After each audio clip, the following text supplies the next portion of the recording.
Mr. Kristol, as a veteran of Hillary and the Obamacare debates, what can you say in terms of contrasting and comparing them? You know, early on when Mrs. Clinton introduced her proposal, President Clinton actually introduced it in a huge speech to Congress in September of 1993, everyone thought it was going to pass. How could you stop it? Newly elected Democratic president, Democratic Congress, big majorities in both houses, and it didn't go anywhere.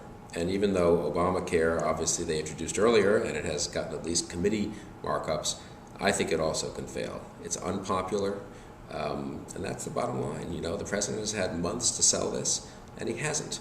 And just in the last few weeks, he's made a huge effort to change public opinion, and he hasn't. I think the more people look at it, the less they like it, and I think it can be defeated.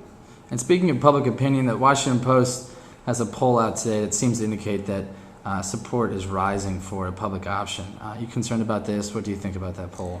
No, I mean, I think the public option is a complicated, small part of the plan that sounds good if you just say it to people. People are used to public institutions. They don't dislike the University of Virginia. They think it's fine if UVA competes with Washington Lee. They think it's fine if the post office competes with Federal Express. And if you just think about public option and don't know the details, you might tell yourself, well, what harm could that do? The key finding in the Post poll is that support for the Obama plan has not increased. It's, I think, 46-48 or 45-48. It's just what it was 2 months ago. 2 months ago, Obama began this huge blitz. He spoke to Congress, prime time press conference, all 5 Sunday shows, and he has not moved public opinion a bit. That's the big story. The big story is the public opinion is settled in, hostile to this plan, quite correctly in my view.